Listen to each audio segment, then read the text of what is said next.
Selama 40 tahun, Iran telah membangun sesuatu yang tidak dimiliki negara lain di kawasan ini. Itu bukan pesawat, itu bukan kapal induk.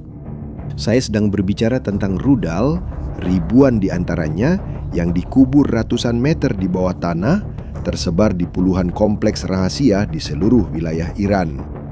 Itu adalah taruhan dari seluruh rezim, jaminan bahwa tidak ada musuh yang akan menyerang tanpa membayar harga yang tak dapat diterima.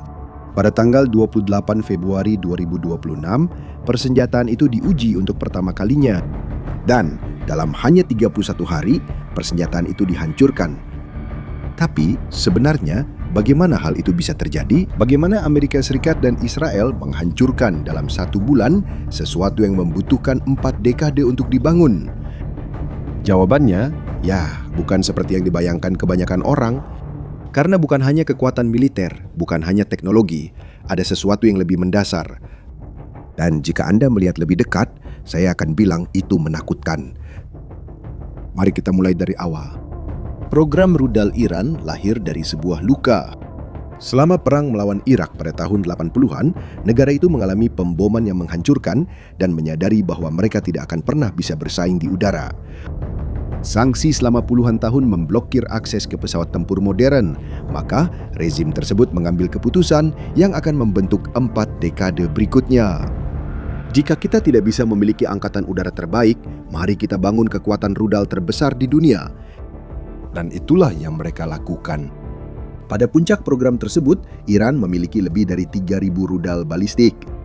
Setelah kehilangan ratusan rudal dalam perang bulan Juni 2025, rezim tersebut dengan cepat membangun kembali persenjataannya dan mencapai sekitar 2.500 rudal pada awal 2026.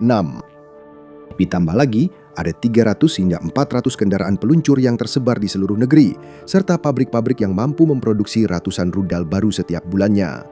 Ini adalah sejauh ini persenjataan rudal terbesar di Timur Tengah. Namun, bukan hanya jumlahnya yang menakutkan, melainkan juga kualitasnya. Salah satu rudal tersebut, Khaybar Sekan, yang namanya berarti penghancur benteng, mampu mencapai target sejauh 1.450 km. Dengan akurasi yang menurut rezim Iran sendiri bisa mencapai beberapa meter dari titik yang tepat.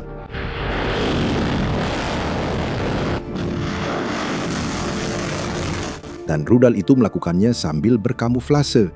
Rudal itu diangkut di atas kendaraan yang tampak biasa, hampir mustahil dibedakan dari truk sipil dalam citra satelit. Sedangkan Khoran Shahr 4 membawa hulu ledak seberat hingga 1,8 ton dan dalam versi dengan submunisi dapat mencakup area dengan radius 8 km, cukup untuk menghancurkan satu lingkungan utuh.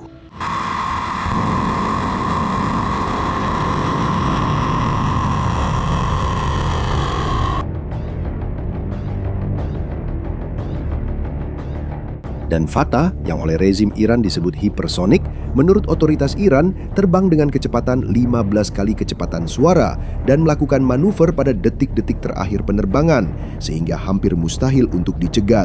Dunia Barat menganggap serius persenjataan ini, dan mereka punya alasan yang kuat untuk itu. Tapi ada satu masalah yang butuh waktu puluhan tahun bagi Iran untuk menyadarinya, dan musuh-musuh mereka sudah menyadarinya jauh lebih dulu. Untuk melindungi semua itu, Iran membangun apa yang kemudian dikenal sebagai kota-kota rudal. Bayangkan pangkalan militer bawah tanah yang sangat besar digali di dalam pegunungan di pedalaman negara itu. Terowongan setinggi hingga 10 meter, cukup tinggi untuk sebuah gedung 3 lantai bisa melewatinya. Rel kereta di dalamnya untuk memindahkan rudal dari satu tempat ke tempat lain. Platform peluncuran yang bisa berputar. Dan semua itu terkubur ratusan meter di bawah tanah di dalam batuan padat.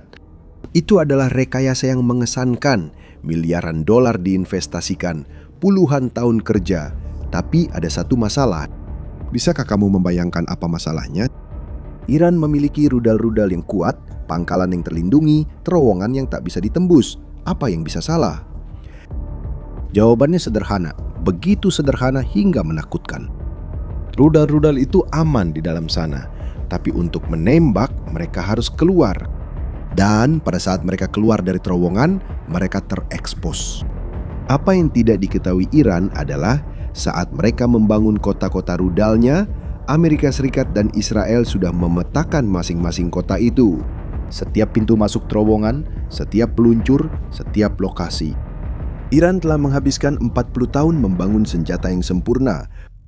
Dan tanpa disadari, mereka juga membangun target yang sempurna. Dan ketika hari itu tiba untuk menggunakan semua itu, Amerika Serikat sudah memiliki daftarnya, sudah siap. Pada tanggal 28 Februari 2026, ketika operasi Amarah Epic disetujui, itu bukanlah operasi pencarian sasaran. Itu adalah operasi eksekusi. Dan itu dimulai dengan sesuatu yang merangkum, lebih baik daripada statistik apapun, apa yang mampu dilakukan oleh Amerika Serikat. 4 pembom B-2 Spirit lepas landas dari sebuah pangkalan di negara bagian Missouri di tengah Amerika Serikat. Bukan dari Timur Tengah, bukan dari pangkalan maju di Eropa. Dari Missouri, hampir 10.000 km dari Iran. B-2 adalah pesawat termahal yang pernah dibuat. Setiap unitnya berharga lebih dari $2 miliar. Pesawat ini tidak terdeteksi radar.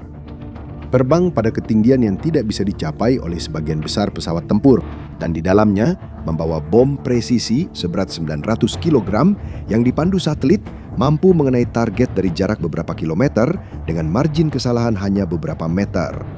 Keempat pesawat ini terbang selama berjam-jam di atas Atlantik. Mereka melintasi Eropa, menyeberangi Mediterania, memasuki wilayah udara Timur Tengah. Mereka menjatuhkan bom-bom mereka di atas Iran. Dan kemudian mereka berbalik untuk pulang. Tapi ada badai di Missouri. Jadi mereka mendarat di Texas. Seorang penggemar penerbangan yang melacak penerbangan militer merekam 4 B-2 Spirit mendarat satu demi satu di pangkalan Dice, Texas. Dia mengunggahnya ke media sosial. Videonya menjadi viral. Dan tahu apa yang lebih menarik? Tidak ada pernyataan resmi, tidak ada konferensi pers. Hanya 4 dari pesawat paling mematikan di dunia yang mendarat di sebuah bandara Amerika, seolah-olah mereka baru saja kembali dari perjalanan biasa.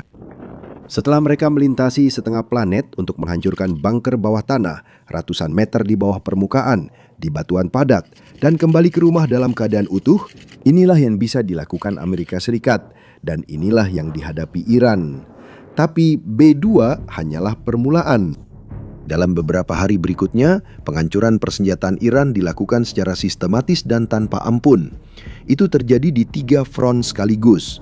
Yang pertama adalah menghancurkan pertahanan udara Iran, yaitu semua sistem yang digunakan Iran untuk menembak jatuh pesawat musuh. Tanpa perlindungan di udara itu, segala sesuatu di bawahnya menjadi terbuka dan rentan. Drone-drone Israel yang berfungsi seperti rudal bunuh diri menyerang radar dan baterai pertahanan. Sistem pengacau elektronik Amerika membungkam komunikasi. Serangan peretas menurunkan internet Iran menjadi kurang dari 4% dari kapasitas normal dalam waktu 60 jam. Dalam waktu kurang dari 1 hari, Amerika Serikat dan Israel menguasai langit Iran. Lebih dari 100 sistem pertahanan udara telah dihancurkan. Tidak ada satupun jet tempur Amerika atau Israel yang ditembak jatuh dalam pertempuran. Front kedua adalah perburuan peluncur rudal. Dan disinilah teknologi mengubah segalanya. 2 jenis drone menjadi protagonis dalam perburuan ini. Yang pertama adalah Hermes 900 buatan Israel yang dinamai Kochav, yang dalam bahasa Ibrani berarti bintang. Dengan bentang sayap 15 meter dan kemampuan untuk terbang. Hingga 40 jam tanpa mendarat, drone ini berpatroli di langit Iran tanpa henti. Yang membuatnya istimewa bukanlah ukurannya, melainkan apa yang dibawanya di dalam. Kamera inframerah, radar beresolusi tinggi, dan sensor hiperspektral. Semua diproses dalam waktu nyata oleh kecerdasan buatan. Sistem ini menggabungkan informasi tersebut secara otomatis dan menandai kendaraan mencurigakan yang bersembunyi di medan. Ketika peluncur rudal keluar dari terowongan, Hermes 900 sudah mengawasinya. Yang kedua adalah MQ-9 Reaper buatan Amerika. Drone serang paling terkenal di dunia, mampu membawa hingga 8 rudal Hellfire dan tetap berada di udara selama lebih dari 24 jam. CENTCOM, Komando Pusat Amerika, bertanggung jawab atas semua operasi militer Amerika Serikat di Timur Tengah. Sebuah video sempat beredar di media sosial memperlihatkan detik-detik saat drone Amerika MQ-9 Reaper menembakkan rudal Hellfire dan menghancurkan peluncur rudal balistik yang sedang bersiap untuk melakukan peluncuran.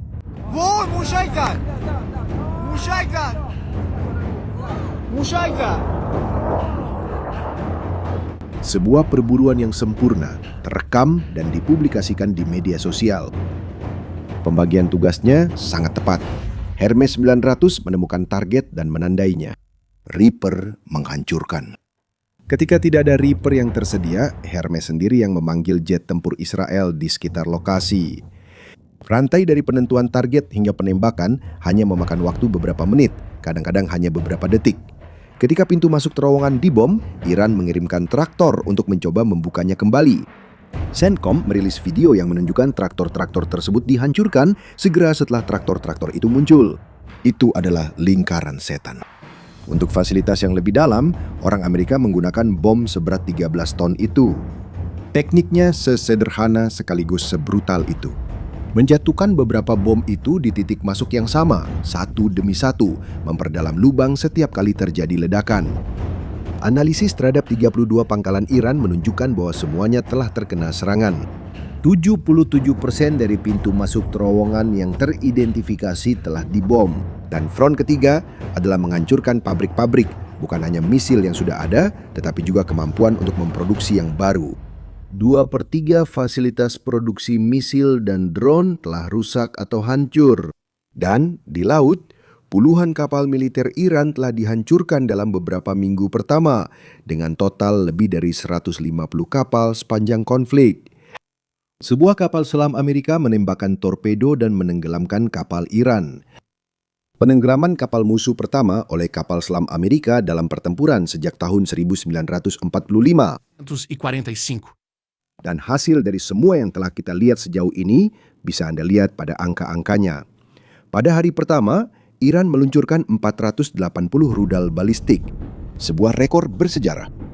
Pada hari keempat, angka itu telah turun menjadi 42. Pada hari ke-10, kurang dari 40. Pada hari ke-22, jumlahnya sangat sedikit hingga bisa dihitung dengan jari-jari satu tangan. Dalam 10 hari, kapasitas peluncuran turun 92%. 70% kendaraan peluncur telah dihancurkan. Lebih dari 700 sasaran yang terkait dengan program rudal telah dimusnahkan. Seorang pejabat Israel merangkum dengan baik apa yang terjadi dalam satu kalimat. Saat ini, rezim Iran tidak mampu memproduksi rudal. Sekarang, tanpa kemampuan untuk memproduksi, tanpa peluncur untuk menembakkan rudal, rezim yang telah mengancam Timur Tengah selama puluhan tahun dengan persenjataan rudal terbesar di kawasan itu, dalam waktu hanya 1 bulan menjadi tidak mampu bereaksi. Taruhan selama 40 tahun itu telah gagal. Apa yang tersisa? Ya, Selat Hormuz. Tapi itu adalah topik untuk video berikutnya. Seperti yang bisa Anda lihat, Iran tidak kalah karena kekurangan rudal. Iran tidak kalah karena kekurangan uang atau teknologi. Iran kalah karena rahasianya telah dicuri selama beberapa dekade. Dan rezimnya tidak tahu. Setiap terowongan dipetakan, setiap rutinitas dipantau, setiap lokasi dicatat. Ketika perang dimulai, Amerika Serikat dan Israel bukan baru mengenal Iran. Mereka sedang menjalankan rencana yang sudah ada sejak lama. Di era kita sekarang, bukan ukuran persenjataan yang menentukan siapa yang menang, tapi siapa yang paling mengenal musuhnya. Iran bertaruh pada beton dan kedalaman. Amerika Serikat bertaruh pada informasi dan intelijen, dan dalam 31 hari menjadi sangat jelas taruhan mana yang menang. Sekarang saya ingin tahu pendapat Anda. Batas waktu yang diberikan Amerika Serikat kepada Iran untuk menerima sebuah kesepakatan akan berakhir pada tanggal 6 April. Apakah Anda percaya Iran akan menerimanya? Atau negosiasinya akan gagal? Tinggalkan pendapat Anda di kolom komentar. Jika video ini membantu Anda memahami lebih baik apa yang sedang terjadi, bagikan kepada seseorang yang mengikuti isu geopolitik. Dan jika Anda belum berlangganan, silakan berlangganan sekarang juga. Sampai jumpa di video berikutnya.